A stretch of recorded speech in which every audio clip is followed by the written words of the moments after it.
الحمد لله وكفى وسلام على عباده الذين اصطفى أما بعد أعوذ بالله من الشيطان الرجيم بسم الله الرحمن الرحيم والذين جاهدوا فينا لنهدينهم سبلنا سبحان ربك رب العزة عما يصفون وسلام على المرسلين والحمد لله رب العالمين اللهم صل على سيدنا محمد وعلى آل سيدنا محمد وبارك وسلم. We begin today's majlis with the beautiful name of Allah subhanahu wa ta'ala, and we send salutations on our Master Hazrat Muhammad Mustafa sallallahu alaihi wasallam, and we ask Allah subhanahu wa ta'ala to increase us in His muhabba and increase us in our connection with our Rasul sallallahu alaihi wasallam, and may Allah ta'ala bless us with His intercession on the Day of Judgment and allow us to drink from His blessed hands from the Hawd Kawthar, and may Allah subhanahu wa ta'ala bless us with space under His feet in Jannat al-Firdaus. Ameen ya Rabbil Alameen. Before we begin, please send salutations to Rasulullah sallallahu alaihi wasallam. Allahumma salli ala Sayyidina Muhammadin wa ala ali Sayyidina Muhammadin wa barik wa sallim. Allahumma salli ala Sayyidina Muhammadin wa ala ali Sayyidina Muhammadin wa barik wa sallim. Allahumma salli ala Sayyidina Muhammadin wa ala ali Sayyidina Muhammadin wa barik wa sallim. This first hadith mubarakah that we will cover today has been related by Hazrat Abdullah bin Hisham radiallahu ta'ala anhu. And he mentions that we were with Rasulullah sallallahu alaihi wasallam and he had taken hold of the Umar radiallahu ta'ala anhu's hand.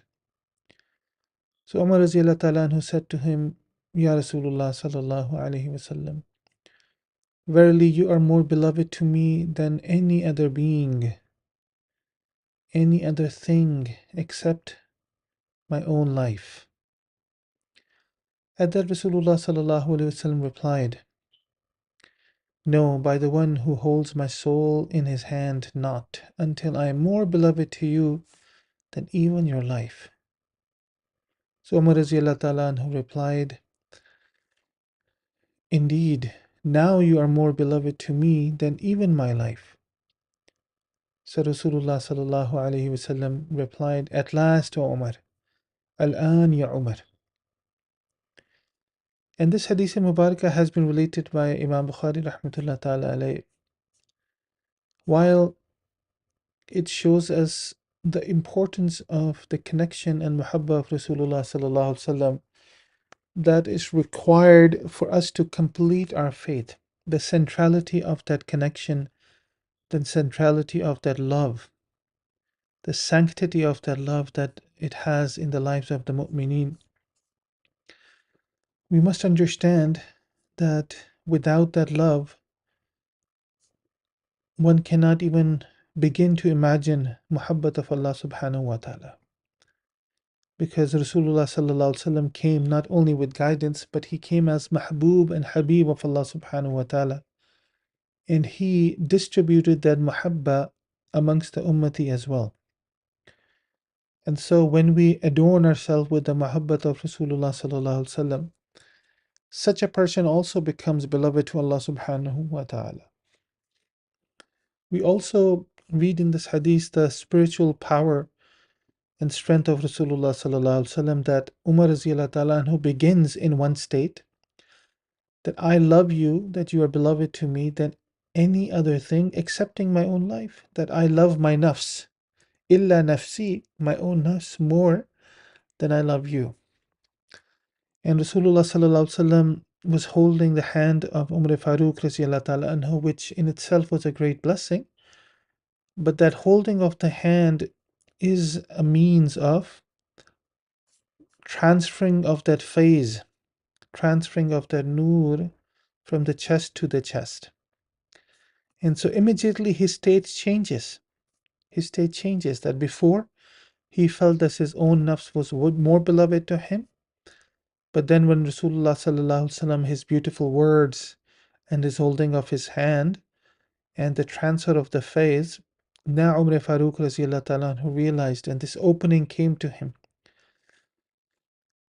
कि الآن لأنت أحب إلي من نفسي. that, by the one, that now you are more beloved to me than even my own life, my own nafs. And Nabi said something, Al-an, that now, at last, Umar, at last you have achieved this. So, when, meaning achieved what? The degree of perfection that you seek. When Rasulullah sallallahu alaihi wasallam, he made that proclamation, that pronouncement, Umar who immediately attained the degree of perfection that he had sought. And moreover, the love that we are talking about here is not the rational one, as opposed to the emotional one. Because there is such a thing as a rational love, but it is always behind the hijab of one's aql. Because otherwise, the exception made by Umar would have been meaningless. It was emotional love. It was the sudden surge of mahabba, of ishq. And that sort of love, even though it's not clearly a condition for faith, but having intense love for Rasulullah is a condition for faith. But that sort of surge of love, that ishq, is a requisite for spiritual development. So any person who's a seeker of Allah subhanahu wa ta'ala and seeks to get close to Allah subhanahu wa ta'ala must have that deep and intense love for Rasulullah sallallahu alaihi wasallam. Now, this sort of love is also referred to as losing oneself in the love for the master of fanafil Shaykh. When this love is for Rasulullah sallallahu alaihi wasallam, it's called fanafil Rasul sallallahu alaihi wasallam. Right? So we read about this, I think, yesterday, that this concept of fanafil Shaykh, this sudden love and intense love that one has for their master as well. Now, certain literalist critics refuse to believe that it is possible to have a relationship with the master that is based on such natural and emotional and raw love. The hadith that was read would appear to refute that position.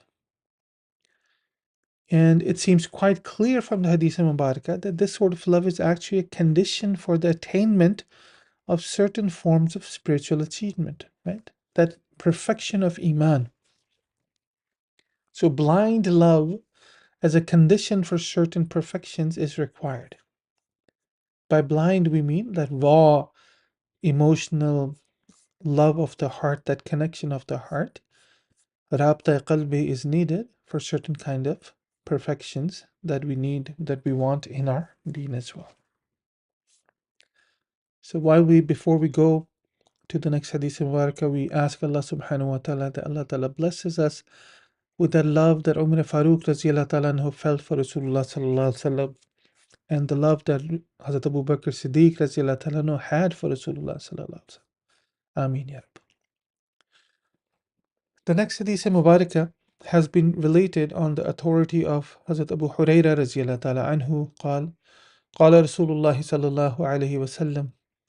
The Rasul Akram sallallahu alaihi wasallam said, "Do not speak negatively about my companions." This is called sab. La tasubbu ashabi. Do not speak negatively about my companions. By the one who holds my life in his hands, if one of you were to spend the weight of Mount Uhud in gold, it would still not equal one of their bushel weights, or even half of that. Allahu Akbar. This was related by Imam Muslim rahmatullah ta'ala alayh. And it really talks about rewards of experts in multiples compared to those of non-experts. Right? It is mentioned in the books on the subject of tasawwuf that the deeds of an accomplished master are far more valuable in terms of reward and virtue than those performed by ordinary people. Hazrat Haji Imdadullah Muhajir Makki rahmatullah ta'ala alayh, he used to say that 2 cycles, 2 rak'ah of prayers performed by a master are better than 100,000 cycles performed by those who are not masters. And this hadith mubarakah may be adduced as evidence for the same. Right? Even though it is the companions that are named specifically, right? The ratio legis or occasioning factor is shared. And that is the superiority of both groups in terms of the sincerity of their devotions. Why? Because they have ikhlas, they have ihsan, they have taqwa. Moreover, the validity of this factor as an effective influence on such a categorization, hukam, is established by means of other scriptural evidence as well. Right? So, for example, we hear that the parable of those who spend their possessions out of longing to please Allah and out of their own inner certainty is that of a garden on high, fertile ground. A rainstorm smites it, and thereupon it brings forth its fruit twofold. And if no rainstorm smites it, then soft rain falls upon it.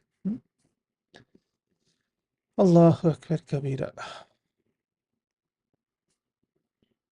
So, in other words, both the companions, the Sahaba Kiram, and the Master share a distinguishing characteristic, the sincerity of their devotion. They have emptied their hearts from the love of the dunya and the attachment to anything else. In both cases, this characteristic of unselfish devotion to Allah subhanahu wa ta'ala may be identified as the effective cause or occasioning factor of the different categorization of value accorded to their acts of worship. So when the occasioning factor can be thus identified, it is a simple matter to apply the categorization mentioned in the hadith, by extension to the situation of the accomplished master, the Salaf Salihin, the ulama, the awliya of Allah subhanahu wa ta'ala, whose worship too is characterized by unselfish devotion and sincerity.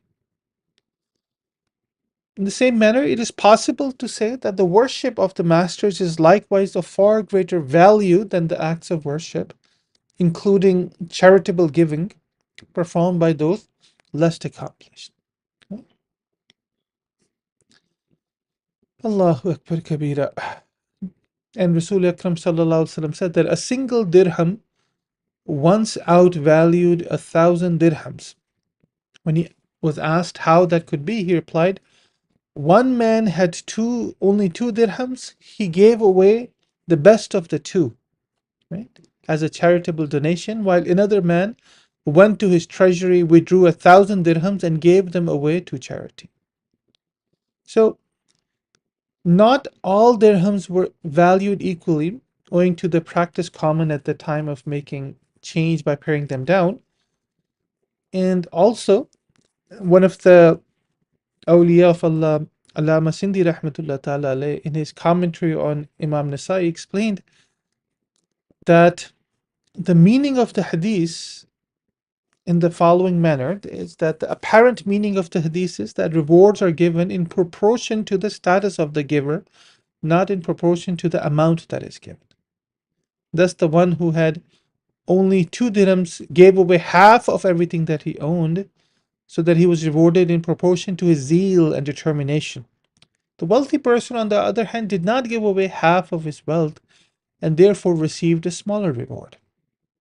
It's also possible, although that Allama Sindi felt that the text of the hadith really didn't support this, to understand the hadith as saying that when the poor man gave away half of everything that he owned, this has so impressed the wealthy man that he was inspired to give away 1,000 dirhams. In such a case, the reward of the poor man would be increased because he became the reason for the giving of the 1,000 dirhams to charity. So no one should certainly entertain the doubt here that perhaps the occasioning factor in the hadith was the companionship of the companions, which is obviously a quality that nobody else can share with them. Right? At the same time, however, there's no doubt that even while the reason for the increased rewards is the sincerity of their devotions, their companionship does figure into the equation by establishing even the highest possible levels for rewards. Right? So this is something that we have to keep in our minds as well.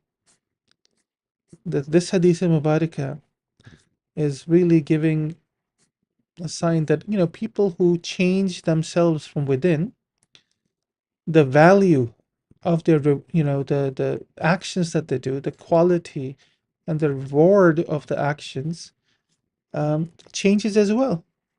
They're given manifold for the same actions, for the same actions.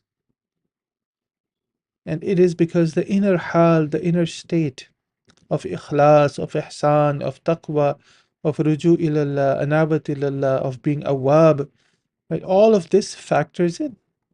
They're people of dhikr. So when a person is doing salah with dhikr versus a person who's doing salah in ghafla, how do you think that they can be equal in value and reward? They can never be equal. So this is one of the reasons that we take upon this science of ilmul ihsan and tasawwuf and tazkiyah to cleanse ourselves from within. So everything that we do, Allah subhanahu wa ta'ala increases the reward of it. That one thing is worth many, many more. You know, the example that is usually given is that when you are weighing things, 1 kilogram or 1 pound, 1 pound is the same for different material, but the value is different. So, for example, if you bring in a dirt, 1 pound of dirt, that it is probably worthless. But if you weigh 1 pound of copper, it's going to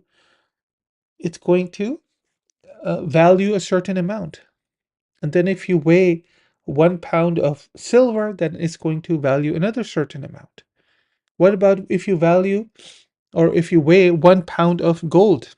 What do you think the value is going to be? Much, much more than dirt, even though both of them are 1 pound, right? So the value of rewards, even though the action might be the same, changes because the person who is doing those actions, their inner self is different. One may have a cleaner heart, cleaner soul. One have a more sincere intention. One more have more ruju' ilallah. And so these are the things that we really need to bring into our lives.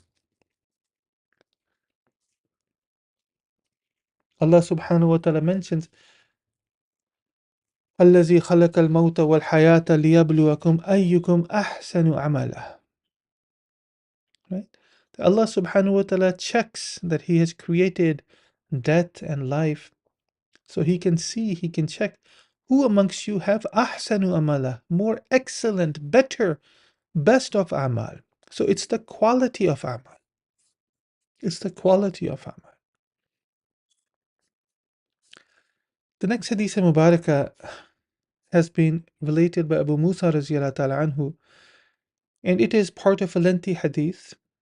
And he mentions that Rasulullah sallallahu alaihi wasallam said that my companions are the security of my community. When my companions pass away, to my community there will come that of which they were cautioned. Allahu Akbar Kabira. This has been related on the authority of Imam Muslim. And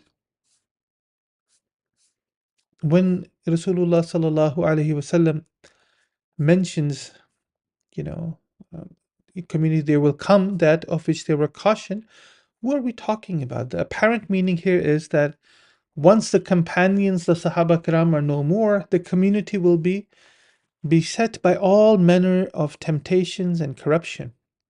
And indeed, if you look at history, it bears witness to exactly that. But also keep in mind that we're talking about tabi'een and tabi'een who are infinite times better than us. So imagine if so much change happened just between Sahaba Kiram and tabi'een and tabi'een, how much change in our hal, kayfiyat, and just the quality of Muslims have occurred over the last 1400 years.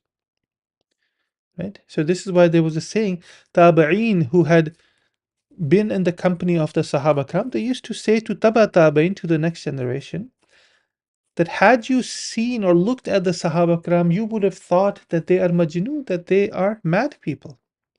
And had they gazed upon you and looked upon you, they would have thought of you as non-Muslims. This is the level of difference, just in the matter of couple of generations. So imagine in 1400 years how much change has happened. Allahu Akbar Kabira. And so also it's the phase that the first generation received because being in the company and sohbah of Rasulullah sallallahu alaihi wasallam. And the diffusion of this blessing and phase, of the godly ones to others. Scholars have pointed out that certain of the blessings of the godly may be classified as volitional, like their spiritual teaching and direction, tawajjuh, tasarruf. Others of their blessings, however, are non-volitional in the sense that they occur without the godly intending for them to occur. So these are things like their presence in the world being a source of mercy, or like their illumination passing on to seekers of the truth. This hadith appears to establish the validity of such non-volitional blessings as well. Right? When Rasulullah SAW said that my companions are the security of my community. And so, this phase, this nisbah that they has received from Rasulullah sallallahu alaihi wasallam, volitional or non-volitional, right? It benefited the next generation. And once they passed away, that specific benefit and mercy was taken away with their passing as well. And so this is why it is often said that we must learn to benefit from the company, from the sohbah of our elders, of our mashayikh. We must benefit from their lives because when they leave, they're not leaving behind like themselves. Because, things, we're walking towards Yawm al-Qiyamah and things are not getting better, right, in terms of the quality. And so we have to really think about this and we have to make intention that inshallah ta'ala we are going to benefit from our elders, we are going to benefit from our masters as much as humanly possible in their lifetime. In their lifetime.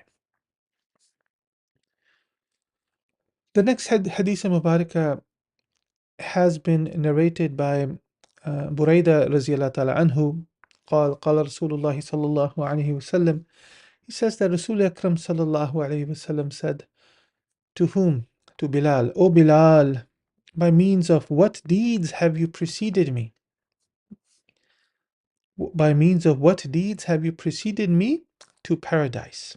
The preceding that we're talking about here is of the nature of a servant's preceding his master. Okay?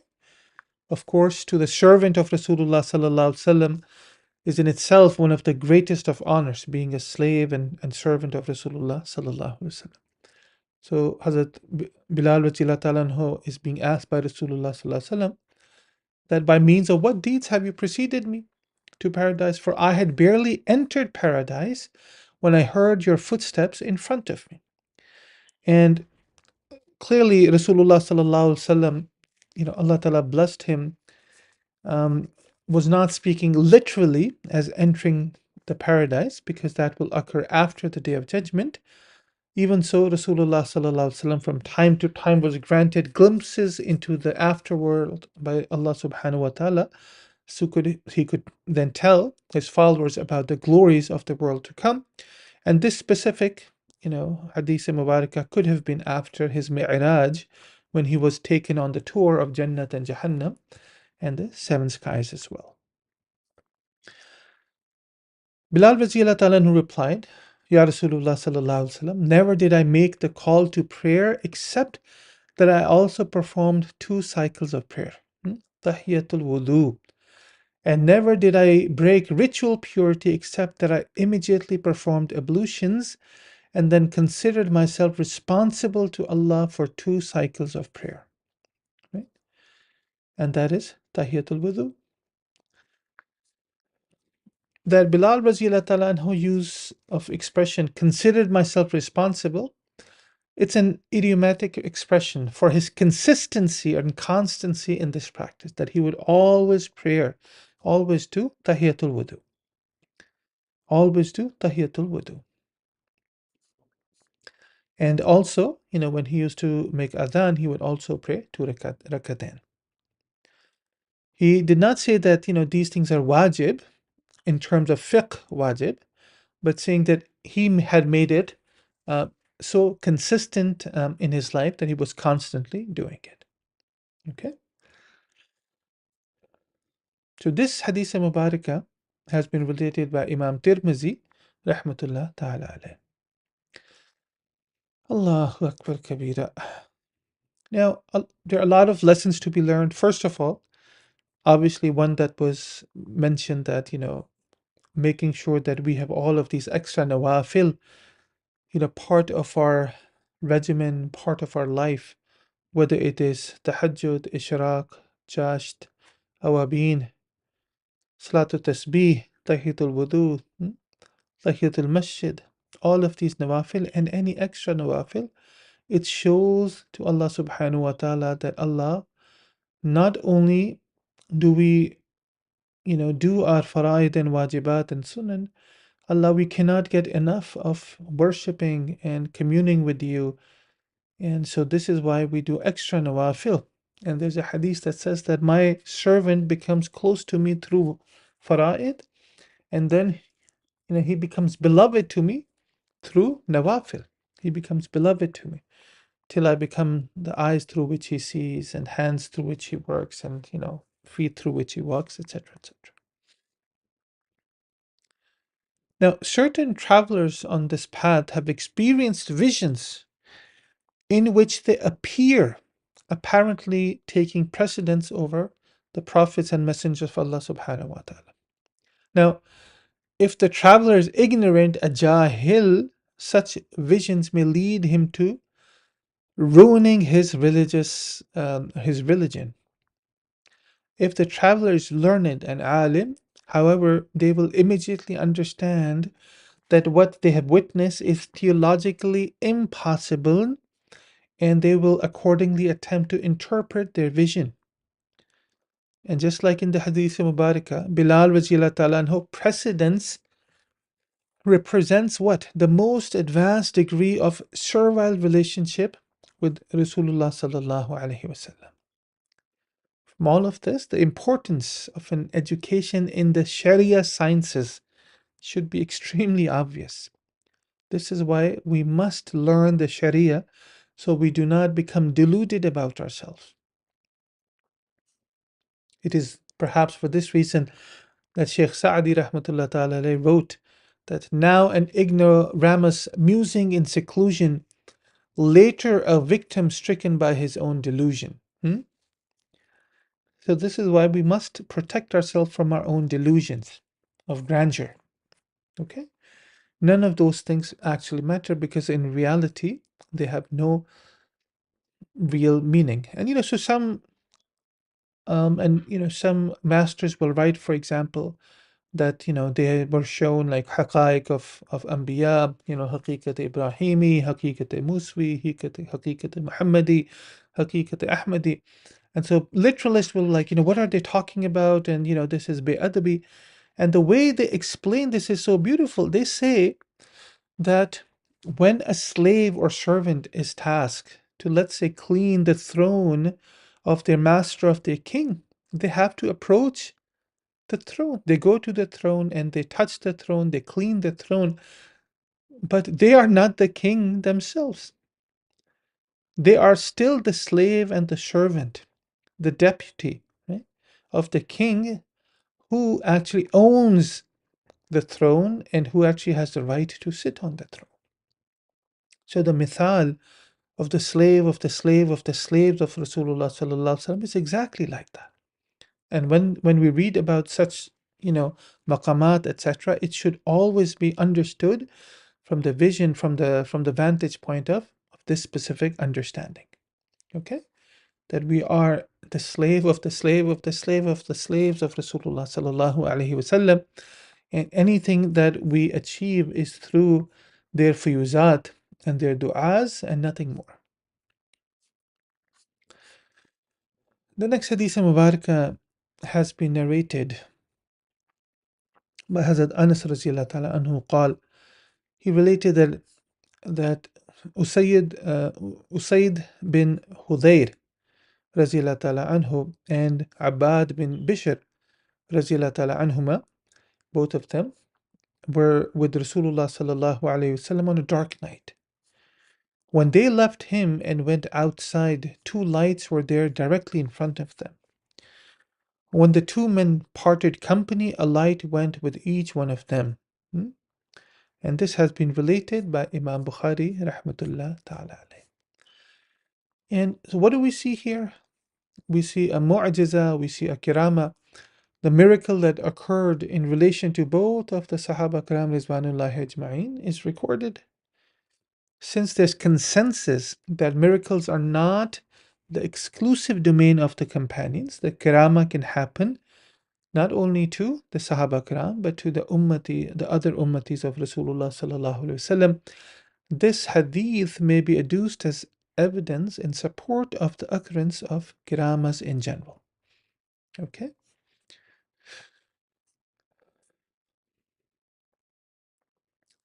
The next hadith Mubarakah has been narrated on the authority of our mother, Aisha Siddiqa Radhiyallahu Ta'ala Anha. She says that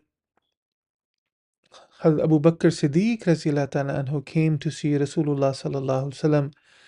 And when he did, Rasulullah Akram Sallallahu Alaihi Wasallam said to him, "Rejoice, for Allah Subhanahu wa Ta'ala has set you free from the fire."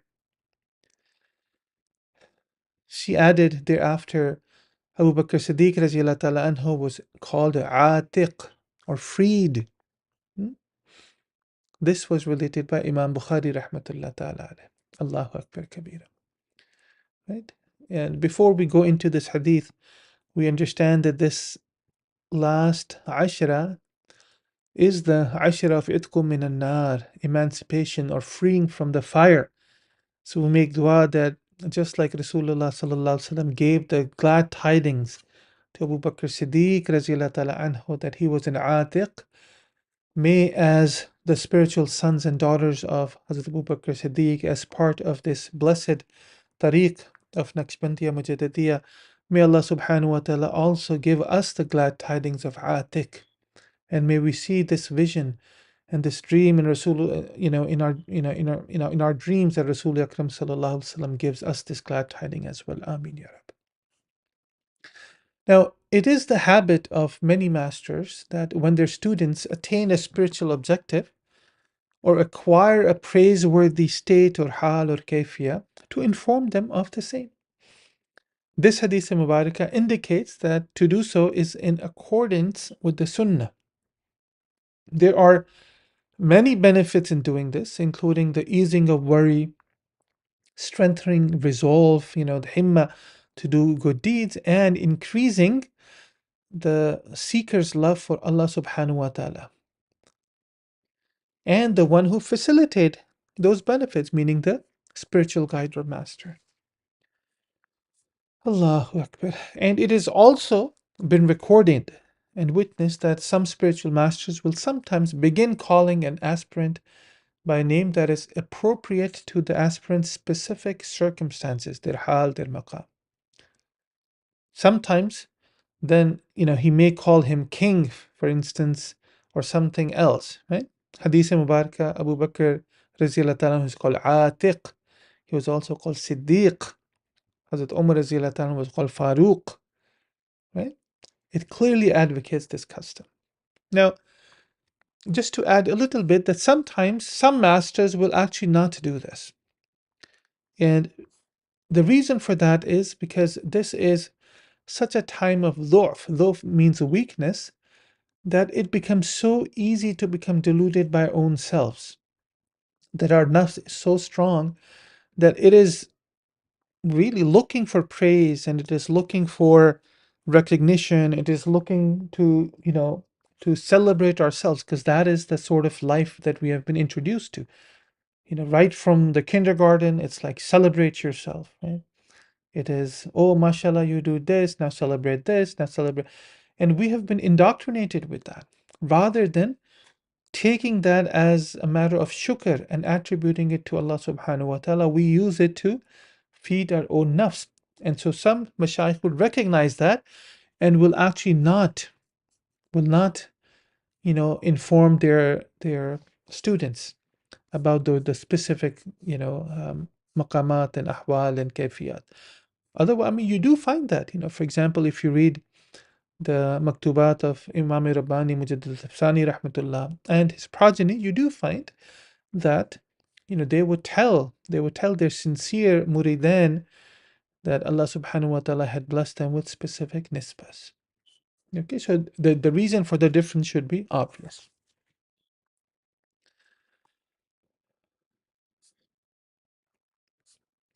The next hadith Mubarakah has been narrated on the authority of Abu Hurairah radiallahu ta'ala anhu. He said, Rasulullah sallallahu alaihi wasallam said, as part of a lengthy hadith, I have never known Islam to go to anyone except that the person stumbled, other than Abu Bakr Siddiq radiallahu ta'ala. For he never once wavered. Allahu Akbar. Allahu Akbar.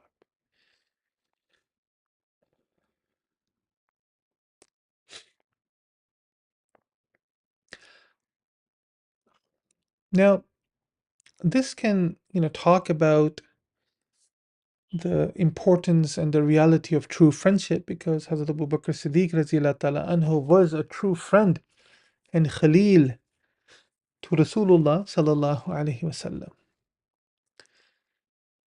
And Abu Bakr Siddiq, as you know, was best known as a Siddiq, or the true friend.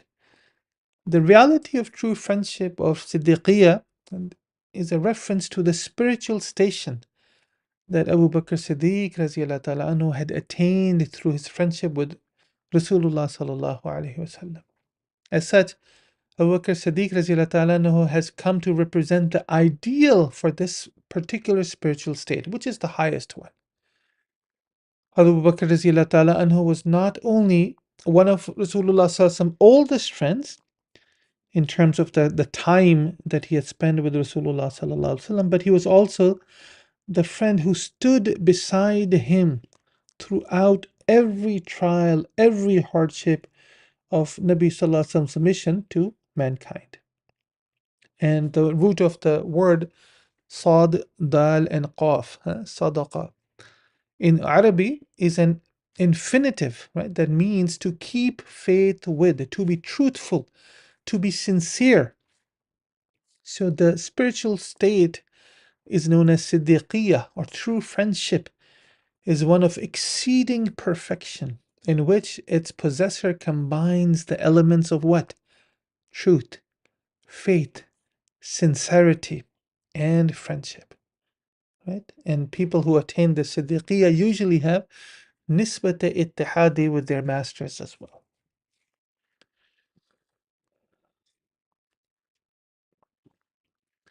So the scholars have developed a thorough understanding of this hal, kayfiyah, this maqam, through their familiarity with Islamic theological theory, and they have found themselves so influenced by the state that the performance of their devotions automatically improved. And this hadith Mubarakah appears to indicate the same.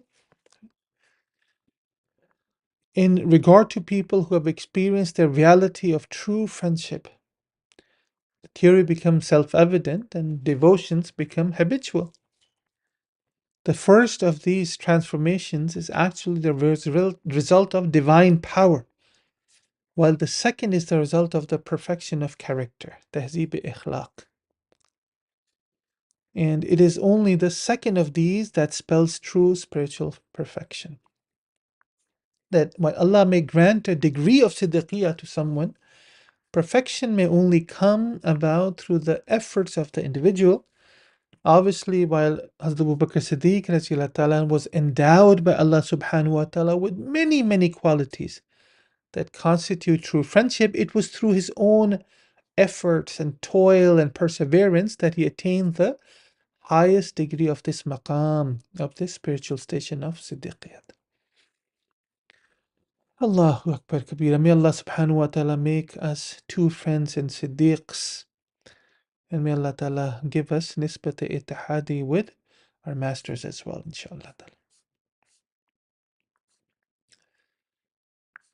The next hadith Mubarakah has been narrated on the authority of Abu Darda radiallahu ta'ala anhu.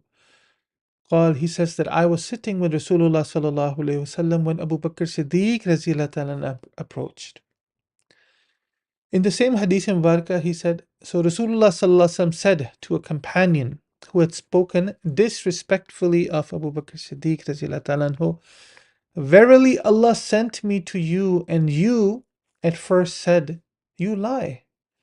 While Abu Bakr Siddiq radiallahu ta'ala said, you tell the truth. And he made me his equal with regard to his life and his wealth.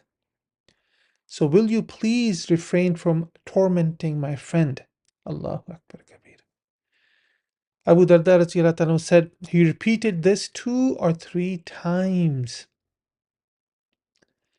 Thereafter, he, Abu Bakr Siddiq radiallahu ta'ala, was not picked upon. And this has been related by Bukhari Sharif in the book by Imam Bukhari rahmatullah ta'ala. Allahu Akbar Kabira.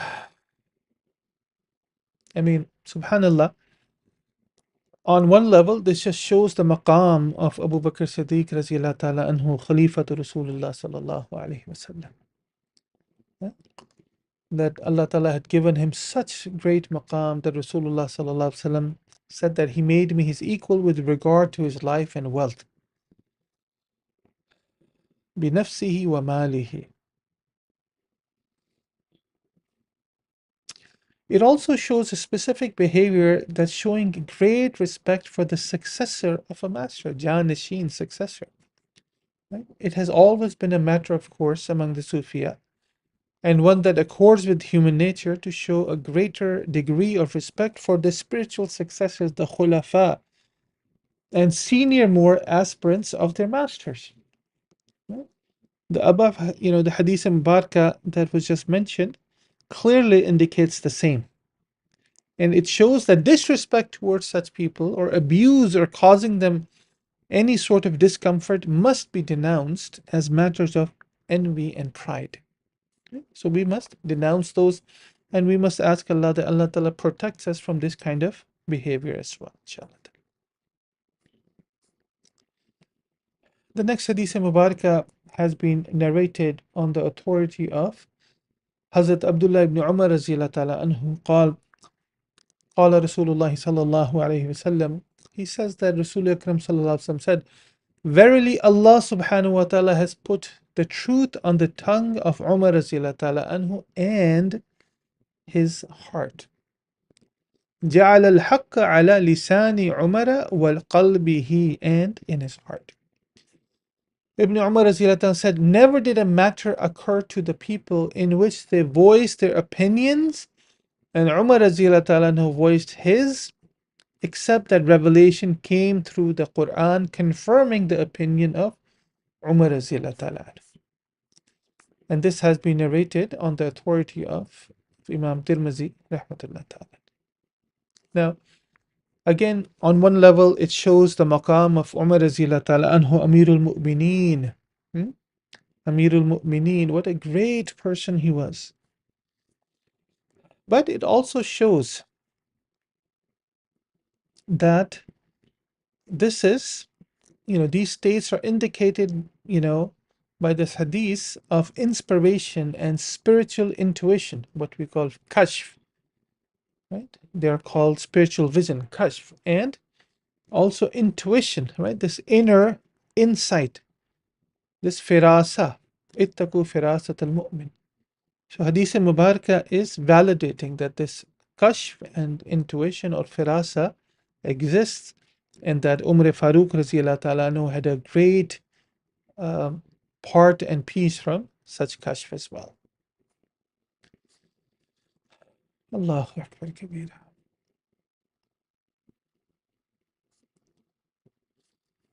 The next Hadith Mubarakah is again narrated on the authority of Hazrat Abdullah ibn Umar radiallahu ta'ala anhu in answer to the insinuations of a certain Egyptian concerning Uthman radiallahu ta'ala anhu, said, among other things in a lengthy hadith, as to his not being present at the pledge of Al-Ridwan.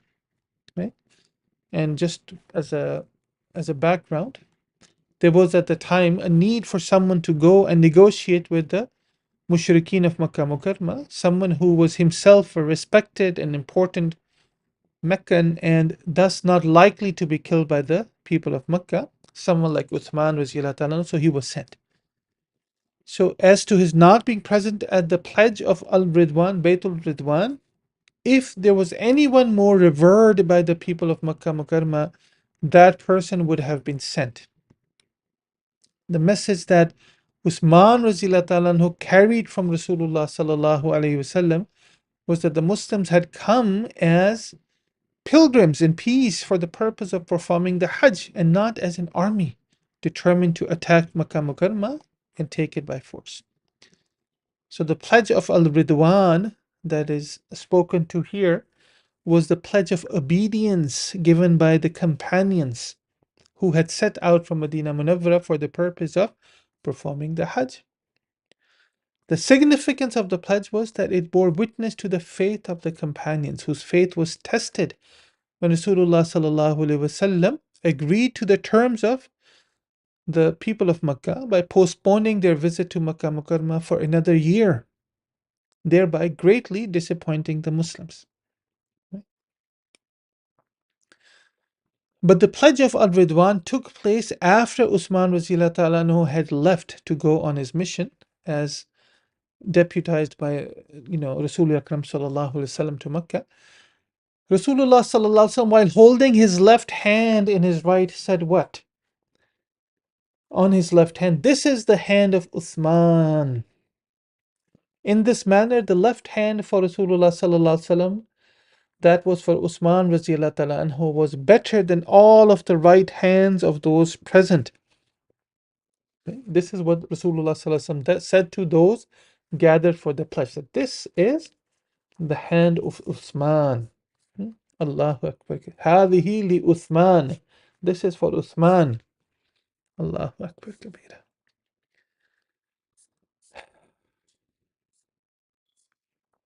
So even though Usman anhu was not physically present, Rasul Akram sallallahu used his own hand to represent Usman anhu's hand. So in this manner, Usman took the pledge, the bay'ah, even though he was not present there. Right? So there is this behavior that many masters observe, the practice of accepting bay'ah or pledges from seekers, from muridin who are not physically present. And we have mentioned this in previous hadiths as well. So this is something that you can do. Even if the person is not present in front of the master, they can take bay'ah, right? In absentia. And another custom is placing the master's hand over the murids while taking the pledge. So it is the practice of some masters to place their own hand above the hand of the murid while taking the pledge of their allegiance to him. The words in the hadith above would seem to indicate the validity of this practice. And it's also present in the Quran. Yadullah fawqa aydihim. That the hand of Allah is over their hands would appear to indicate the same. Now, doubts may arise from the words of the hadith indicating that it was the left hand of the murid that was used when the practice among the Sufiya is the murid places his right hand in the right hand of the master. Now, of course, this can be dispelled when we see that the holding of the left hand was by necessity only. Otherwise, the words of the hadith, better than all of the right hands, clearly indicates that the right hands of both parties are to be used for the bay'ah. So whatever the case, the physical arrangement is not the important thing here. In fact, even if there is no hand clasping at all, the pledge can still be taken, as is the case, the pledge of a woman, for example, or when a person takes it in absentia. The essential element is the verbal expression of allegiance, the niyyah. Otherwise, in many cases, rather than the master's hand, the muridin will be asked to grasp his clothing. This is very common, especially when there's a big majma and every person has to take the bay'ah. They will take out their, like a big cloth, and then they will spread it, and then people will hold on to it and take bay'ah that way. Usually it's like the turban or something similar. They will take that cloth, long cloth. Everybody holds it, and everybody takes bay'ah. Okay?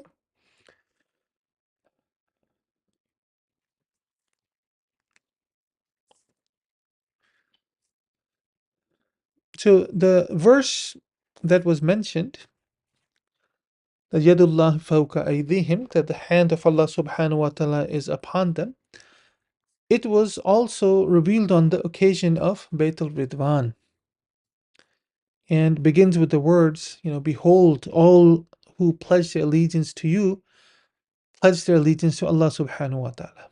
So the simple hand clasp takes on the further significance of pledging one's allegiance or committing oneself, body and soul, firstly to the Master or to Rasulullah sallallahu alaihi wasallam, and then by extension to Allah subhanahu wa ta'ala himself. Okay? So those who ridicule, let's say, the practice of the Masters would do well to reflect on the symbolic nature of these practices and how that symbolism was part of the practices of Rasulullah sallallahu alaihi wasallam and the Sahaba Kiram Rizwanullahi Ajma'in. Allahu Akbar Kabira. Allahu Akbar Kabira. This next Hadith Mubarakah has been related by Abdullah ibn Umar radiallahu ta'ala anhu. He stated that Rasulullah sallallahu alaihi wasallam said at the time preparations for the campaign known as Al-Usra were being made, that regardless of what he does after this, Uthman has nothing to worry about. Regardless of what he does after this, Uthman has nothing to worry about. Allahu Akbar. This was related by Imam Tirmizi rahmatullah ta'ala alayh. ما على عثمان ما عمل بعد هذه ما على عثمان ما عمل بعد هذه. Allahu Akbar Kabira. Now, these preparations included major contributions of wealth and supplies donated by Hazrat Usman, who we already know he was known as Ghani, the generous one, Dhun Nurain. He, the person with two noors, two lights. And the two lights that we are talking about here are Hazrat Ruqayya radiyallahu ta'ala anha and Kulthum radiyallahu ta'ala anha. Kulthum radiyallahu ta'ala anha. That these were the beautiful daughters of Rasulullah sallallahu alaihi wasallam, who one after the other, after the passing of one, both of them were under the nikah of Uthman radiyallahu ta'ala. So he had such a high rank, and there's no doubt about he was the Khalifa to Mazlum. He was martyred by Zalimeen, and he was reading the Quran, and he did not want any conflict in Medina Munawwara. The sanctity of Medina Munawwara was so important to him. Such a beautiful person of haya, embodiment of haya and modesty. Right? So, what is Nabi sallallahu alaihi wasallam saying about Hazrat Usman Ghani radiyallahu ta'ala anhu? Subhanallah, that regardless of what he does after this, he has nothing to worry about. So this campaign of Al-Usra, leading to the Battle of Tabuk, was known for the difficulties and hardships endured by those who took part in it. Now the question is the perfect masters who abandon spiritual disciplines, right? Since Sufi masters who have attained spiritual perfection are constantly involved in devotions, whether openly or otherwise, which are of the highest degree, and thus bring them very close to Allah subhanahu wa ta'ala, if they no longer practice the basic sorts of spiritual disciplines, right, this will not cause them any difficulties. And this hadith Marka would seem to indicate this. Now, it should be obviously clear that the disciplines referred to here are not the ones required or recommended acts of worship of Sharia, but rather the extra spiritual disciplines prescribed for the muridan by the order or the Shaykh themselves, right? And so, for example, in the beginning, people are told to do this much muraqabah and that much muraqabah. But, alhamdulillah, when the state of ihsan is reached, that level of muraqabah is not needed, right? And then, doing others act of worship, nawafil and reading the Quran and reading other adhkar, they benefit you much more, right? So this hadith in Mubarakah some kamil wa mukammil masters, they will abandon, specific ma'mulat only when they have reached that specific level of nisba and kamiliyat as well. The next hadith Mubarakah has been related by Hazrat Jabir radiallahu ta'ala anhu. He said the Rasul Akram sallallahu alayhi wasallam called for Ali radiallahu ta'ala anhu at the Battle of Ta'if and then had a whispered conversation with him. People began talking among themselves about how long the conversation with his nephew had become.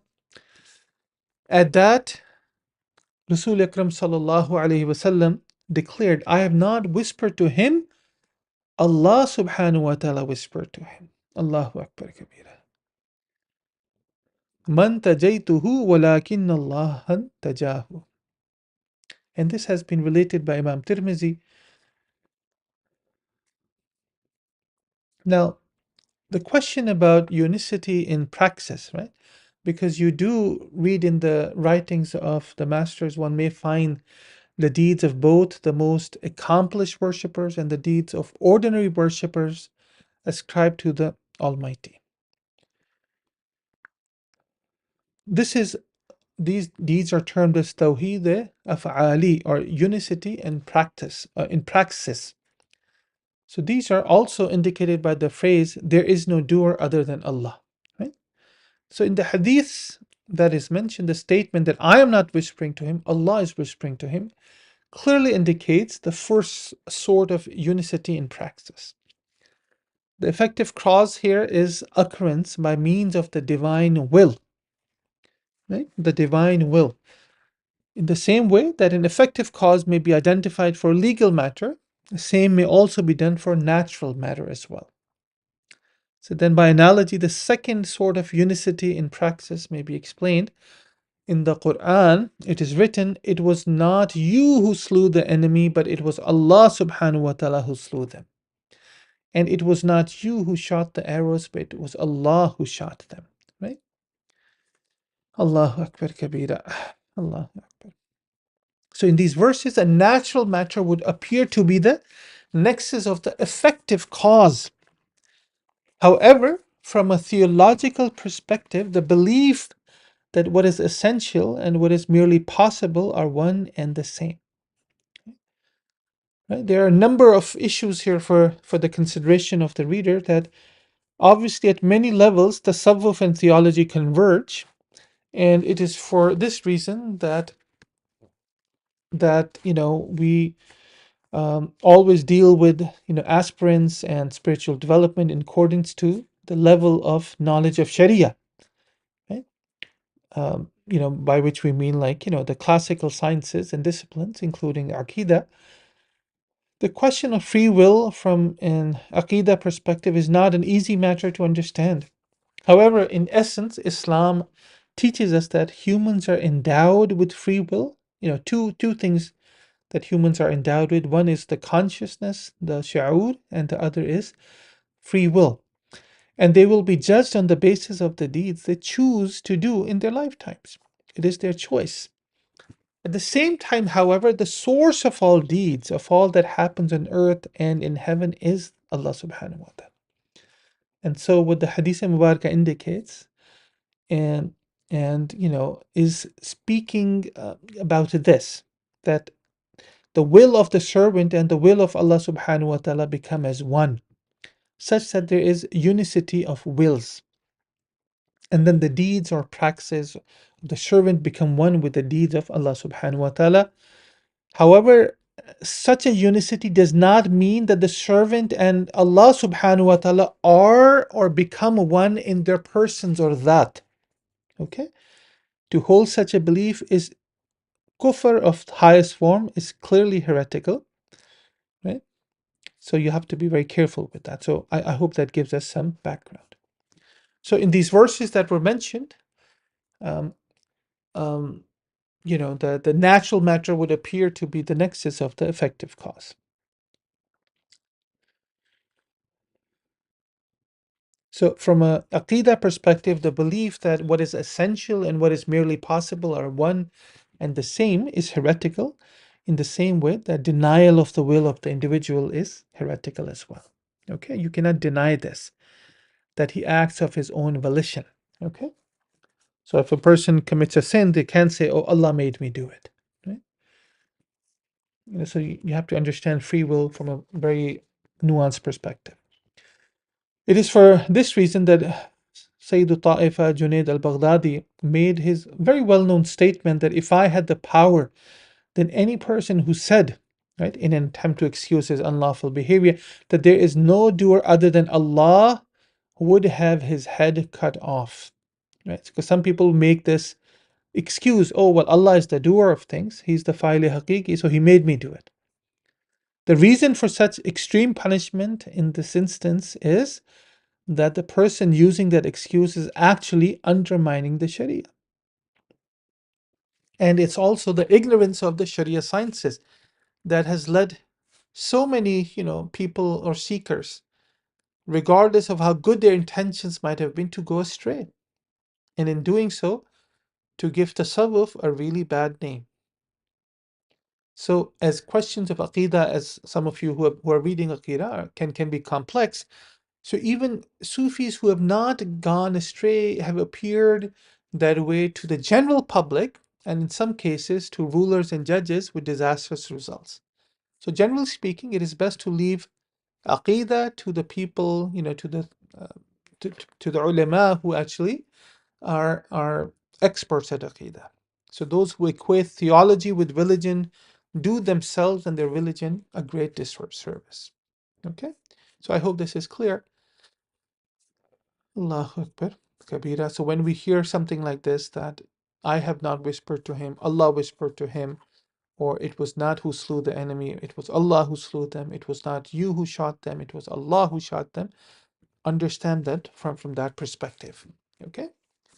That we do have free will, we do things from our volition, but it's like having a rope. On one hand, we are in control, limited control, but the other end of the rope is in the metaphorical hand of Allah subhanahu wa ta'ala's qudrat and his free and his will.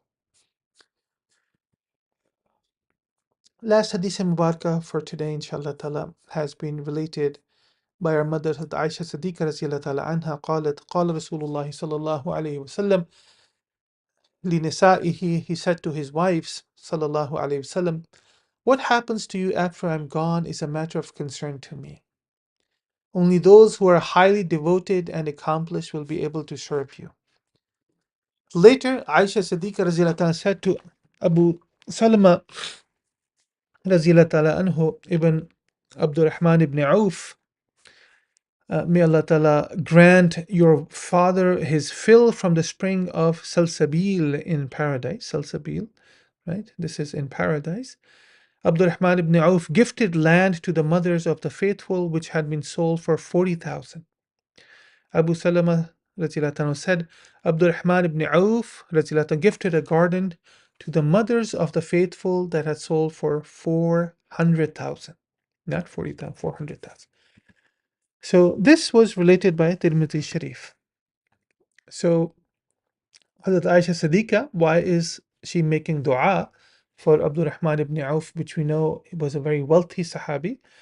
Because for the way that he had cared for the wives of Rasulullah sallallahu alaihi wasallam after his passing. Right? So what does this teach us? It is really the concern for the welfare of family, right? Concern for the welfare of certain ignorant people, observing that a master is concerned about his family, suppose that the master is less than completely accomplished, right? So concern the welfare of family does not negate spiritual perfection, on condition that it remains within the bounds of equity and kindness, because this is hukuk al-ibad that the Sharia enforces. Right?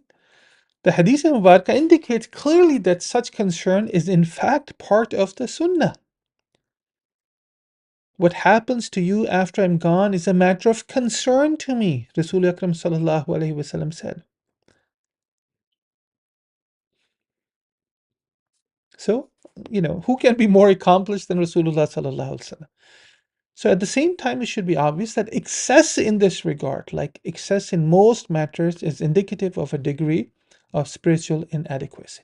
Like, so for example, some people will be very, very family oriented, right? Meaning they ignore their role that they have to play as part of the ummah of Rasulullah sallallahu alaihi wasallam. They ignore the hukuk of Allah subhanahu wa ta'ala. They ignore halal and haram.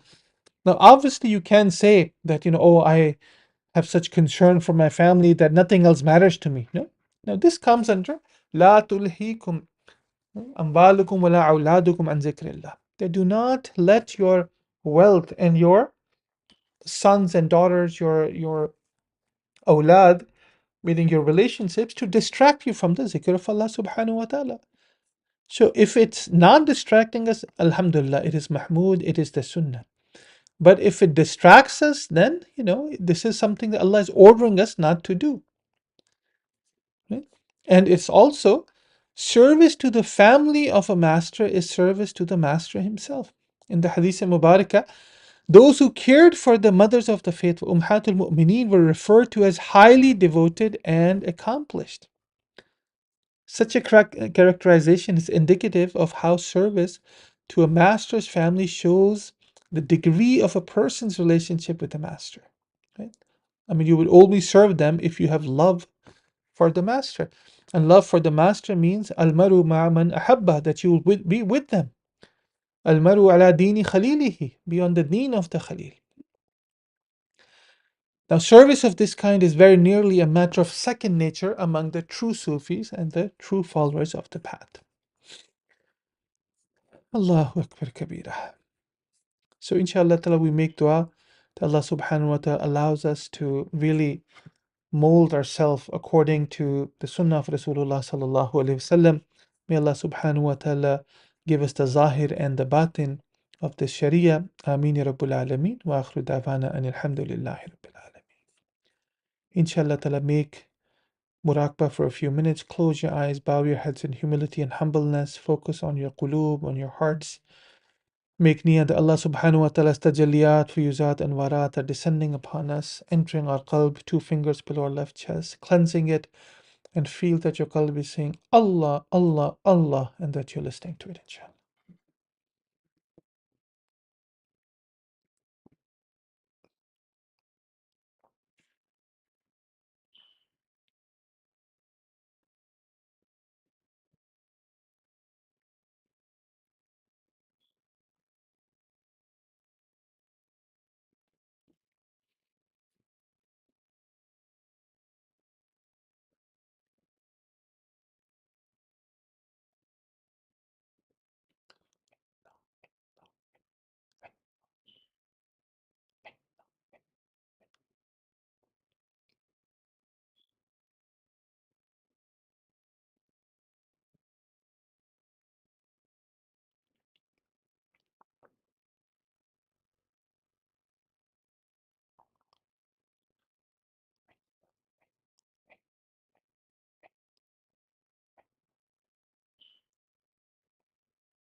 La ilaha illallah Muhammadur Rasulullah sallallahu alayhi wasallam. Make dua inshallah. Subhana rabbi ala al-wahhab. Allahumma salli ala sayyidina Muhammadin wa ala ali sayyidina Muhammadin wa barik wa sallim. ربنا ظلمنا أنفسنا وإن لم تغفر لنا وترحمنا لنكونن من الخاسرين. رب اغفر وارحم وأنت خير الراحمين. اللهم يا مقلب القلوب ثبت قلوبنا على دينك. اللهم يا مصرف القلوب صرف قلوبنا على طاعتك. يا الله يا رحمن يا رحيم يا أرحم الراحمين. يا حي يا قيوم برحمتك نستغيث. اللهم إنا نسألك رضاك والجنة ونعوذ بك من غضبك من النار. اللهم إنك العفو كريم تحب العفو فاعف عنا يا غفور فاعف عنا يا كريم فاعف عنا يا غفار. ربنا آتنا في الدنيا حسنة وفي الآخرة حسنة وقنا عذاب النار. ربنا هب لنا من أزواجنا وذرياتنا قرة أعين واجعلنا للمتقين إماما واجعلنا للمتقين إماما واجعلنا للمتقين إماما. ربنا لا تزغ قلوبنا بعد إذ هديتنا وهب لنا من لدنك رحمة إنك أنت الوهاب. ربنا تقبل منا إنك أنت السميع العليم وتب علينا إنك أنت التواب الرحيم. صلى الله تعالى على خير خلقه محمد وعلى آله وأصحابه أجمعين برحمتك يا أرحم الراحمين. آمين يا رب العالمين. Jazakumullah khair wa ahsan jazaa fi darain. Just a small announcement, inshallah. From tomorrow till the end of Ramadan, we'll have this class at 6:30 p.m. Eastern Standard Time, New York time, rather than 6:15, inshallah ta'ala. So, we'll have the Dawra Tafsir before that, and inshallah ta'ala, we will start our Hadith program at 6:30 p.m. inshallah. Jazakumullah khair. Assalamu alaikum wa rahmatullahi wa barakatuh.